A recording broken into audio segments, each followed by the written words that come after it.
Na današnjo cvetno nedeljo je papež Frančišek daroval sveto mašo na trgu svetega Petra. Začela se je s procesijo, pred katero je blagoslovil palme in oljčne vejice. Z le-temi smo naredili za naše tisto navdušenje, s katerim je množica v Jeruzalemu sprejela Jezusa, blagoslovljen, ki prihaja v Gospodovem imenu. Z njimi smo izrazili hvalo in veselje, željo, da bi sprejeli Jezusa. S to razlago je papež Frančišek začel homilijo. Jezus prihaja k nam, kakor je prišel v Jeruzalem. Želi si vstopiti v naša mesta in v naša življenja, tako kakor je storil v Evangeliju, jahajoč na osličku. Ponižno prihaja k nam, a prihaja v Gospodovem imenu. Z močjo njegove božanske ljubezni odpušča naše grehe in nas spravi z očetom in nam samimi.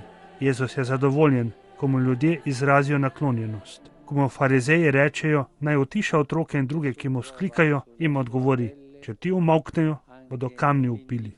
Nič ni moglo ustaviti navdušenja nad Jezusovim vhodom in nič nam ne preprečuje, da v njem ne bi našli izvira našega veselja, našega resničnega veselja, ki ostane in da mir. Kajti le Jezus nas rešuje vezi greha, smrti, strahu in žalosti. Toda današnja liturgija nas uči, da nas Gospod ni rešil z zmagoslavnim vhodom ali z mogočnimi čudeži. Apostol Pavel v drugem berilu pot odrešenja povzame z dvema glagoloma: izprazniti in ponižati sam sebe.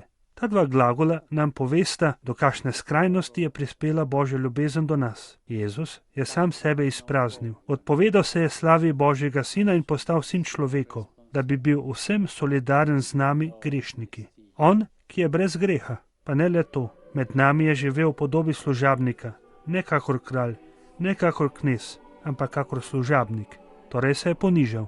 In za brezno njegovega ponižanja, katerega nam kaže veliki teden, se zdi, da nima dna. Prvo dejanje te ljubezni do konca je umivanje nog. Gospod in učitelj se poniža vse do nog učencev, kar so delali samo služabniki. Z gledom nam je pokazal, da potrebujemo, da nas doseže njegova ljubezen, da se skloni do nas. Ne moremo brez tega, ne moremo ljubiti, ne da bi prej on ljubil nas, ne da bi izkusili njegovo presenetljivo nežnost in ne da bi sprejeli, da je resnična ljubezen v konkretnem služenju.